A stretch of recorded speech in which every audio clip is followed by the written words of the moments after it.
genesis of the homeless coalition getting together. When that shut down, churches and people and organizations started saying, what are we going to do? And that's how Gateway got started. And that's how Gateway got started. Yeah. Yeah. Gateway is a resource room. We need a place for people to, other than going to Gary and be transported over to Longview, because I found a lot of people that are homeless, they have mental problems, and they've been in the Andrews Center, and they wonder how they're going to get back over here to see the doctor or even get their medication. So there should be some sort of something going on right here where we could have a place to house people who, I know we need to be selective of people who are sleeping on the streets. That's what our street outreach team is embarking on. And we still need a lot more resources. We know what the needs are. We've done research. We know what the best practices are because we've been there. We've visited lots and lots of places. And the issue is, in our community, some of it has to do with city ordinances, and some of it has to do with funding and or getting an entity to step up and say, I will take that on. It's very challenging work. It's not that it's not going to happen because we've come a long, long way in the last 8 years that I've been helping with these issues. But that is the most difficult one. Absolutely. So I think that's what's exciting about the outreach program. You get all these people to come in the Gateway to Hope. You may have 100 people that come in there during the course of the day, but there's no specific caseworker to talk to any individual. Right. So how do you guide them in any direction? Well, I was started volunteering part-time, but I worked for Bethesda 4.5 days a week, so it's Friday. We now have a team that's going out there. It's hard. So those individuals living on the streets will have a caseworker. They've not had a distinct a caseworker for that issue. They go to many agencies. They receive services in lots of places, but there's not one person that's really watching out for them and taking care of them. So that's what starts tomorrow. When Reverend Christian was alive, he was the one person watching out for him. Yeah, he's amazing. And Gary's doing a lot of that now too, and there are other groups as well.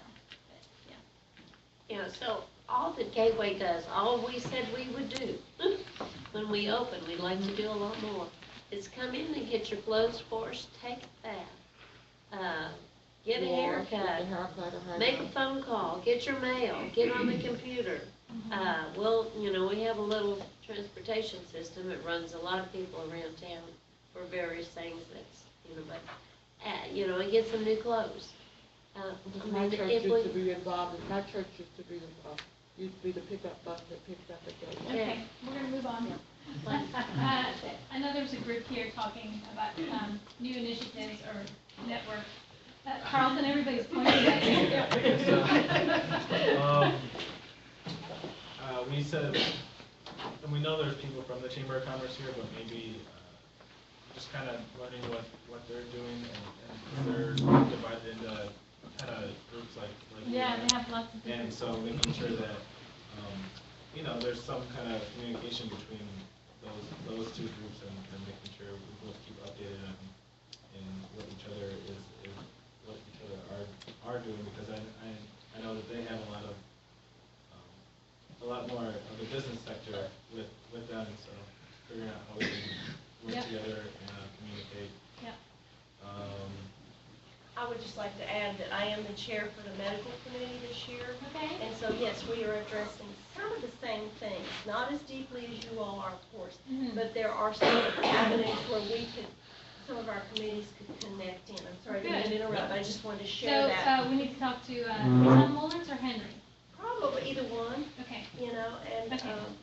So we'll get together. Yeah.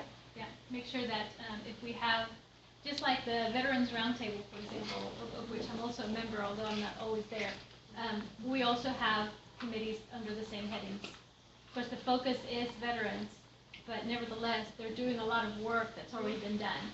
Well, and like last year, I asked for a mental health subcommittee, and they gave me one. And we've been working on it, and we've had quite a few continuing to grow to help bring more awareness of mental health and what it means to get help and where the services are. So they're working on a lot of things this year, and it's developing.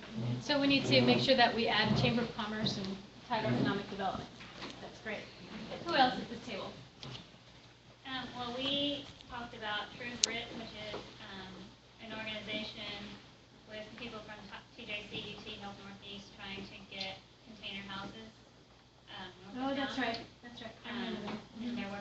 there, True Grit. And then the Community Resource Cooperative Group that skip coordinate, to help coordinate benefits and services to Yeah. people with multi. And that's very driven by case management, isn't it? It's usually a case that brings everyone together. Yes, but we children and families, adults. Okay. We have some members here today. Yeah, Some of them. we do. Okay, so do we need a representative from that group here? And you're already here. Thank We have a you. huge distribution list. Awesome, thank you. Back here in the back, Fred and Christine, Dr. McGahey, did you guys come up with any new initiatives? Look at them. You can- We were talking about the Cowboys, you know? I thought it was kind of somber back We were talking there. about great opportunities Okay, to do things, for. Okay. Great. The one thing we did talk about there was the Episcopal Health Foundation, yes. which has sold a large hospital system and is investing in $2 million, about a 50-county area in Texas. And they're starting to ramp that up and figure out where in each community they can invest their. Yeah, they just sent out an RFP for a research initiative. What's it called? Episcopal Health Foundation. Episcopal Health Foundation, and we do have representatives in our community. In fact, George Roberts, our CEO for Northeast Texas Public Health District, is on the board. So we do have connections with them, but you're right, they're not listed as one of the initiatives. Episcopal Faith Foundation? Episcopal Health Oh, Foundation. okay, that makes more sense. It used to be Episcopal Healthcare Charities. A lot of you, I know that Pathway, a lot of institutions used to receive funding from Episcopal, is that what it was called, healthcare charities? Anyway, but now they've changed their format. And, Christina, I think you may have seen our commissioner, State Health Department commissioner is coming back. Dr. Lackey? Lady. And they have or are starting a center for rural community health there. They kind of cover a 28-county area. So I think there's a significant investment on the UP system's part to improve health in East Texas. So that will be worth.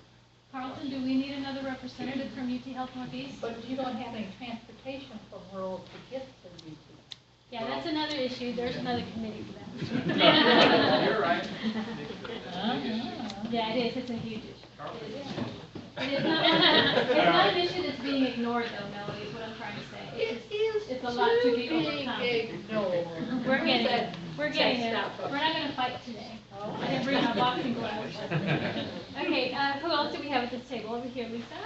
We visited about a couple of things. I actually learned a lot more than I didn't know about it, what they visit is called, and the services that they provide. So I went to them if you want to get more connected, and thought it was the perfect place because they're doing so many similar things. That's right. Something else I hadn't even thought about it until I got here today. I was looking through, I just got the TJC Continuing Ed catalog, and they have classes on grant writing. I don't know how good they are. I don't know the person. Some of you might know, but I know that. It really is an art. Are you teaching the class? name. No. It's a lady, I should have brought the catalog, but I know there's so many organizations, and that's such a key component of trying to find those funds. Yeah, so if any of you need training. So we need to make certain that the Center for, the nonprofit development center, I forget the name, we need to make sure that they're aware of that. Circle of 10 has a lot of that too. Yeah, Circle of 10 and the United Way Center for Nonprofit Development. Suzanne, did you want to add? Well, I just started volunteering there about a year and a half ago just to help run database. Okay. And I knew we were a food pantry and some has a closed closet. And the more I got involved, the more we realized our people are going from crisis to crisis. Right. And they did not know how to cope with the umpteen things that would hit them at once. So we've heard about Green Acres Baptist Church. We've heard about the systemic change. We've heard about networking better, not just with the international St. Vincent de Paul opportunities from the Catholic Church, but from all the other agencies in East Texas. And I think anything that helps us work together more effectively to meet all the needs, not just to put a Band-Aid on a sore, Right. as it were. Yeah. We're all for that. Great. So I'm the guinea pig that gets to go. We have Great. our Pam Van Meter works closely with Principal Power because she does the education on food and nutrition, and then they have a family program that's there, and it's done a lot at the festival. They will be meeting, I think, this week at the festival. Okay, we're gonna go on to the next table, Donnie, I'm sorry. I was gonna give you. Okay, tell me no, of another resource. I was gonna give you two more. Okay. We have the Magdalene House, Magdalene House, okay? and that's a house for, women who are looking to have a baby, don't wanna keep the baby, try to adopt the baby. It's new. Okay. It's new. And then they have care. Did you guys hear that? Okay, Those women, they will help those women to stay, to help them to, they can live there until the baby's born, and they will help them with adoption procedures to Good. get the baby in a suitable home. That's great. Good, thank you. Okay. Is it in Tyler, Yes, Donnie? it's in Tyler. Okay. It's in Tyler. Okay, over here at this table. Okay. Mike? And this little group here, I'm proud to say, I focus at our steering committee all the time. Found some organizations with no acronyms, so. Overload. UT Texas. It's the university academies. We're the Ingenuity Center's after-school program, and we're in the Tyler schools and surrounding East Texas community schools for after-school care. And then we believe, which I think one of these young guys should share what they're doing, because it's pretty impressive. Good, tell us. I would. We basically, we started this as a community leader. We want to be the leaders to explain to everybody that everybody here is to help. You know, we want to engage and have events for them, like everybody to come and engage and like people, everybody. We want to have seminars and let's empower people. Not necessarily just give them stuff, but give them the knowledge of knowing to them. So after y'all do help them, we want to give them the power to elevate them to the next level, to get where they can own their own health or own their own business. So that's what's going to grow the community together. So the help that y'all do give is not going unnoticed. So everybody can come financially free, and like everybody want to have money, so we're going to teach them not only just to give them, but to give it to themselves. Yeah, if they put money in rotation, that's the power part, the knowledge part, because a lot of people don't know about the giving. When you give, that's the love, and that's what everybody has in this room, the love, and that's what we want to spread from. We believe in God, believe in ourselves, and believe in others like y'all do. Y'all believe in Him, that's why y'all helping. And after they start believing in themselves, they're gonna stay steadfast and they're not gonna give up. So that's what we're doing as we believe. That's wonderful. Good. Did you guys sign in so we have your contact information? Great. Good. Welcome. I'm glad you guys are part of this. Who else at this back table? Trevicia. We heard of a group, maybe someone is here to let us know about it, Recovery Oriented System of Care, ROSC. That's the group that's doing the housing, the Yeah, container housing. and I think ETCIL, did Laura come in? Yeah. I saw Laura come in. Where is she? Over here. You told me about Ross the first time I heard about it, right? Because we have some representatives from those organizations here, but do we have a representative for Ross? I mean, are they collectively doing some network type work that we need to be a part of? Well, Joy is actually going to be the representative of ETCL, which will be participating in that, and she wasn't able to be here today, so. And is she a part of Ross? She is. Okay, good. Good, we'll make sure that we have that, that information as well. That's great. Good. Yeah, that's all. I had met with them a couple times before when we met at the Andrews Center and No, was that's over right. I remember you on telling this me. at Spring and talked to them. And they're very focused on doing. It's very similar to what you're already doing. I'm like, why recreate the wheel? You need to become a part of this. So I think what it is just some of us working with them and saying, we're not against you. You kind of need to step alongside us. And the groundwork's already been done. It sounds like they're starting where we were 2 years ago. Okay, yeah, let's bring them on board if we can. That'd be great. Hey, can I throw something else in? Go right ahead. It's free advertising Hey, time. Greg. Highway 80 was talking about they're looking for property, they need to do this, we have a recovery center in Truth. We've been there for 5 years. This coming Tuesday night, we're graduating another group, it's actually our first group this year of students. 2 men and 1 lady are graduating the 12-month program. 2 men are graduating the 8-month program, the academic phase. So we've already doing this, the place is already there. We're working on raising the funds to build our women and children's center. We have a women's center, but it's not large enough to house women with children. We've got the land purchased, we've got the drawings done. So I know it's in Truth, but they let us do it there, and we don't have to go through a lot of red tape to open a campus. Oh, so you're saying that maybe Highway Somebody 80 needs should be looking at Troop instead of Tyler? No, they need to join with us. Oh, okay. All right. What is the name? Gary will New take that into his Creation license. Foundation. Right here. Okay, yeah, New Creation Foundation. It's a great organization. I went to their annual event last year. It was very powerful. May I ask a question? Yes. Would you, to New Creations, would you, is it a place that if somebody didn't have somewhere to go, they could call New Creations and you might help them? Or would they have to be? We've got some pretty strict criteria. We're not a halfway house and we're not a homeless shelter, simply because I'm not set up yet to incorporate that group with my students that are doing the recovery program. Okay, but we'll consider anything. Okay. Okay, we're So not if we above were- helping people. So if somebody were to call you and tell you they had a pretty good person, would you interview that person ma'am. and see if that person would In a fit into heartbeat. your organization? Okay. Who else do we have back here? Yes.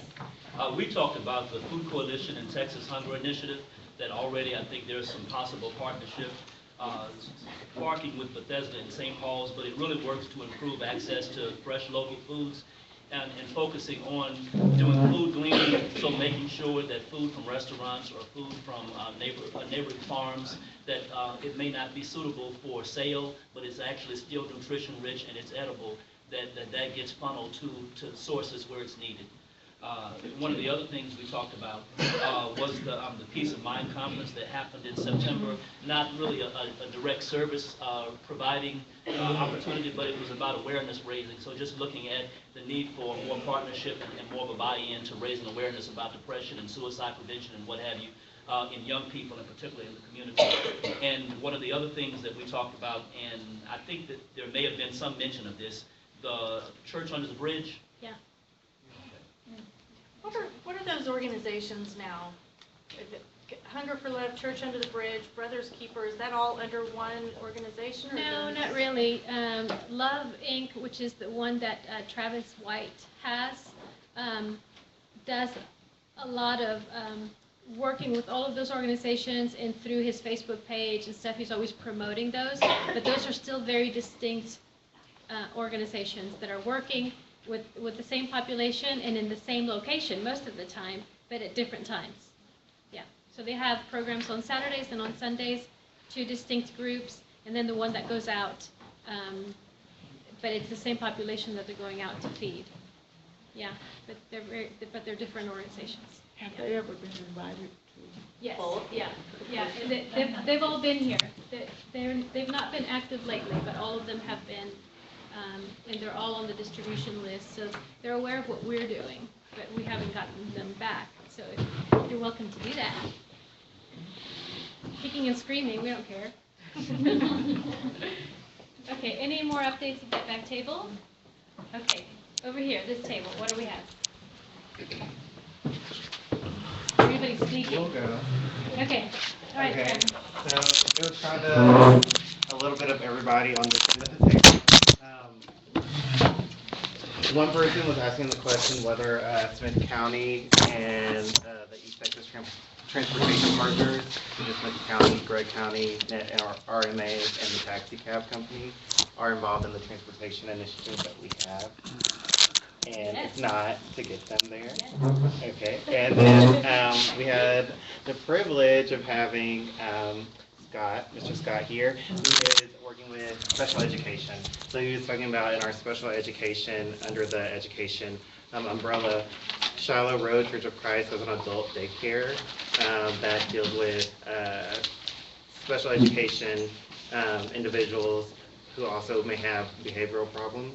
and then also Behavior and Language Treatment Center in Lindo, who treats kids with autism and severe behaviors, to bring them in and try to get the special education part. And then Greg Foundations, which is on Glenwood. Yeah, it'd be great if we could invite those organizations to learn about us. One of the other initiatives that we will do, and it's part of the Partnership for Education, because Partnership for Education is cradle to career. So we're working with children of all ages and all the way through college. But childcare and early childhood intervention is crucial, and one of the greatest return on investment when we invest in our children, in our youngest children. And so that's something that as a network we're going to try to add focus to, because right now it's sort of a part of something big, and so it's kind of getting lost. But return on investment for early childhood education has been proven for years and years to be the greatest. So we're going to try to add some focus to that this year. The great thing about the Great Foundation is that up until about 2 years ago, we only had one daycare for special needs children, and it had to close. And the Great Foundation just came into town less than a year ago, and they take severe behaviors. Children who are at daycares or even at Boys and Girls Club, I don't want to say they got kicked out, but they were not able to meet their needs. It's a nice way of saying that. Right. Biters, scratchers, hitters, and they specialize in that at the Great Foundation.